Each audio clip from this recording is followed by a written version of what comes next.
Olá, turma, boa tarde. Eu sou a professora Aline Moreira, professora de Geografia, tá?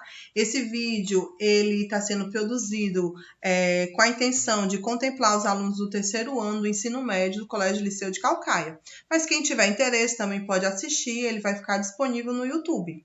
Certo?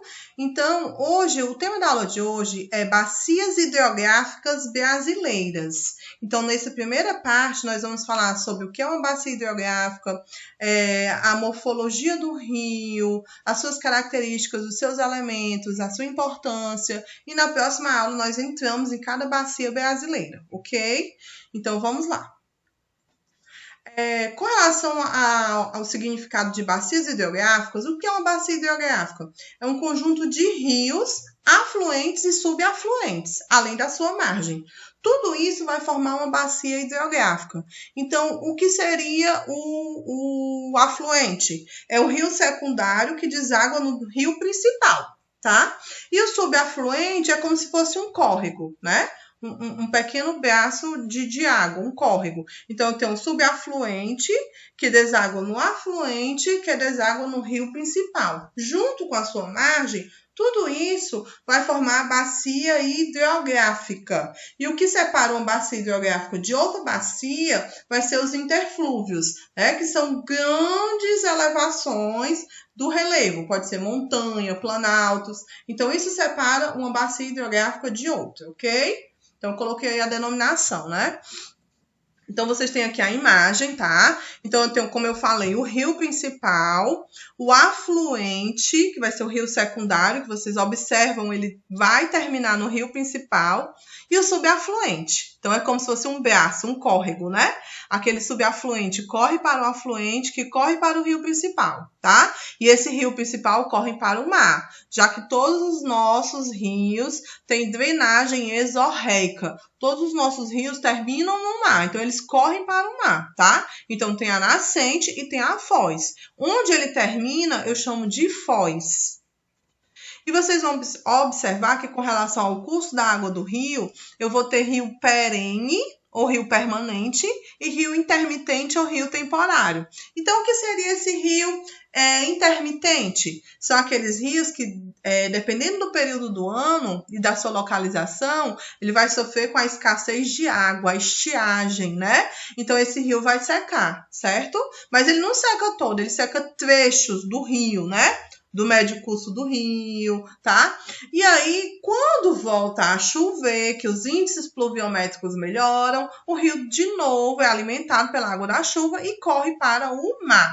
E a gente tem os rios perenes ou permanentes, que são aqueles rios caudalosos, volumosos, que não secam, né? Por exemplo, o rio Amazonas é o exemplo de um rio perene, certo? Morfologia e dinâmica dos rios. Então, com relação ao rio e ao relevo, a gente pode dizer que o relevo ele se apresenta, né, com seus agentes modificadores, agentes internos ou endógenos e agentes externos ou exógenos. O rio é um agente exógeno completo.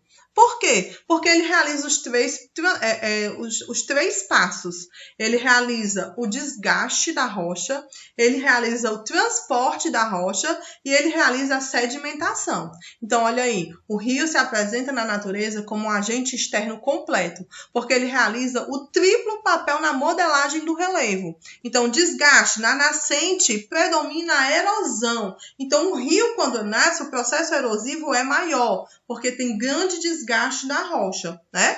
Depois ele sai carregando tudo, que eu chamo os materiais, né? Os aluviões, né? Então ele sai carregando, joga na planície aluvial. Então esses aluviões, esses sedimentos são depositados ao longo do rio, principalmente no médio e no baixo curso do rio, que é perto da foz, formando aqueles bancos de areias, né? Que a gente conhece, os meandros. Então, quando o rio nasce, predomina o processo erosivo. Quando o rio está próximo à foz, predomina o processo de sedimentação, de acumulação, tá? Então, os rios representam a hidrografia em caráter dinâmico, conduzindo água pelo continente, ao passo que formam lagoas e lagos e contribuem para o ciclo hidrológico.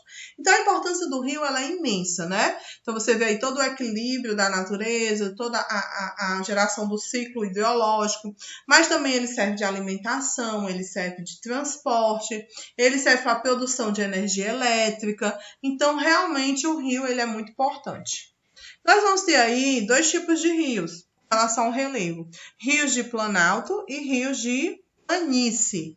Os rios de planalto, o nome já está dizendo, né? Um rio que se forma em um relevo de planalto. Então, geralmente são rios acidentados, certo? E por isso, a queda d'água desse rio é maior, né? E como a queda d'água do rio é maior, naturalmente a produção de energia elétrica é maior, que movimenta a turbina, né? E vai transformar essa energia em energia elétrica, o movimento da turbina. Então, quando eu falar de rio de planalto, eu sei que ele é o ideal para a construção de usinas hidrelétricas. Isso não quer dizer que não vai existir usina hidrelétrica em rio de planície. Existe, mas o impacto ambiental é muito maior. Eu vou ter um desgaste muito grande, porque eu vou inundar grandes extensões de terra. E o meu potencial, né, hidrelétrico não vai ser tão grande como é numa usina de planalto, tá? No caso, uma usina hidrelétrica no rio de planalto, certo?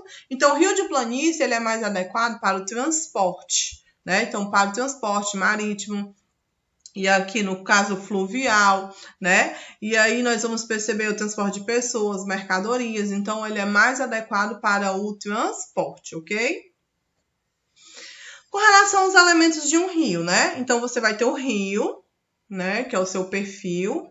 E aí a superfície ocupada pelas águas do rio denomina-se leito. Então onde o rio se encontra, a sua superfície é o leito. O canal mais profundo do leito é o talveg. Talveg é o canal a parte mais profunda, né, desse leito. A faixa de terra ao lado do rio é a margem, né? Então eu chamo de margem, que geralmente é uma planície, né? A planície aluvial, a margem. O caminho que o rio percorre constitui seu curso. Aí eu tenho um alto curso do rio, quando o rio nasce, médio curso do rio e baixo curso do rio, que é onde ele termina. O sentido idêntico ao curso da nascente para a foz, então se eu estou na nascente, né, o barco, e vou em direção à foz, eu estou indo no caminho da jusante, que é o caminho idêntico ao do rio. E o caminho contrário do rio, se eu vier da foz em direção à nascente, eu estou vindo a montante. Então, por exemplo, eu estou lá na Barra do Ceará. Barra do Ceará é uma foz, um estuário. Eu pego a embarcação e volto, eu estou a montante. Eu estou no sentido contrário do rio, ok? E aí eu também trouxe mais um perfil do rio, né? Mostrando a nascente, o afluente, o leito, né? Subafluente, a foz. Os rios e seus afluentes constituem uma rede hidrográfica, então mostrando mais uma vez o subafluente, afluente, rio principal, o caminho ajusante, que é o caminho idêntico ao rio, o caminho amontante, certo? E aí, quando a gente falar de volume de água de um rio, né, a gente vai falar de débito, descarga ou vazão. Então, toda vida quando estiver se referindo à vazão do rio, você já sabe que é o volume de água do rio, tá? E com relação ao rio desaguar, né, terminar, os nossos rios possuem uma drenagem exorreica. Todos os nossos rios no Brasil desaguam no mar, né? Então, por exemplo, um rio lá em cima da Cordilheira dos Andes, né? Então, ele vai ter uma drenagem endorreica. Por quê? Porque ele pode terminar infiltrando, congelando, infiltrando, né? Então, lá no Chile, lá no Peru, né? Então, a gente vai ver que ele já tem uma drenagem endorreica, né? Quando o rio não deságua no mar, tá certo? Mas os nossos rios desaguam no mar e tem uma drenagem exorreica. E com relação ao regime, né? Que é o alimento do rio. O que alimenta o rio? Então, o regime é o ritmo das enchentes e vazantes de um rio, ou seja, a variação do seu volume de água. Os principais são pluvial, nival e pluvio-nival. Então, a gente vai perceber que o rio ele pode ser alimentado pela água da chuva pluvial. Então, com exceção do rio Amazonas, todos os rios brasileiros têm um regime pluvial. São alimentados pelas águas das chuvas, né? Então, todos os nossos rios são alimentados pelas águas da chuva, que é o regime pluvial, tá? O Amazonas é uma exceção. Eu vou dizer que ele é pluvio-nival. Por quê? Porque o Amazonas, ele começa lá na Cordilheira dos Andes. Então, lá tem neve, o derretimento da neve, né? Vai desaguar nos rios, até chegar aqui no Brasil, que a gente vai ver melhor na próxima aula. Então, por isso que o rio Amazonas é alimentado por dois regimes, nival e pluvial, neve e chuva. Por isso que eu falo pluvio-nival, ok? Então, regime pluvio-nival Amazonas. Todos os outros rios brasileiros é pluvial, pela água da chuva, ok? Certo? E aí, com relação à foz, que é quando o rio termina, eu tenho um formato de estuário. Geralmente eu nem falo foz, eu falo logo o formato dele. Delta do Parnaíba, estuário do Rio Ceará. Então, quando eu falo estuário do Rio Ceará, eu já sei que é a foz, tá? Eu não vou falar a foz do Rio Ceará. Geralmente eu falo estuário, normalmente eu falo estuário. Então, desembocadura larga e profunda, onde o rio lança águas no oceano sem obstáculos. Então, observem que o caminho do rio vem e deságua imediatamente no mar. Ele não tem nenhum obstáculo, né? E é só um braço, um canal, né? Então, eu chamo forma de estuário. E o formato também pode ser de delta. Então, qual a diferença do estuário para o delta? Delta do Parnaíba.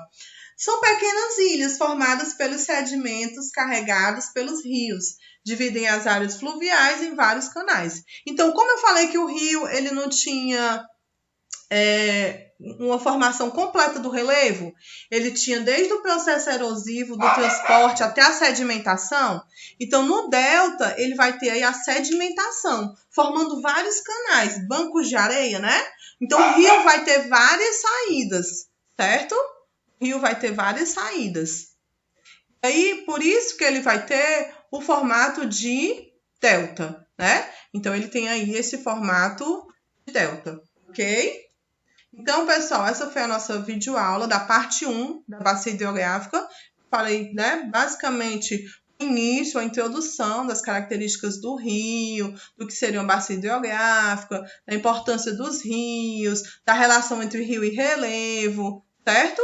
Na próxima aula, a gente vai entrar na parte 2, que é as bacias hidrográficas brasileiras, ok? Então, vamos ficando por aqui. Qualquer dúvida, estou à disposição. Abraço a todos!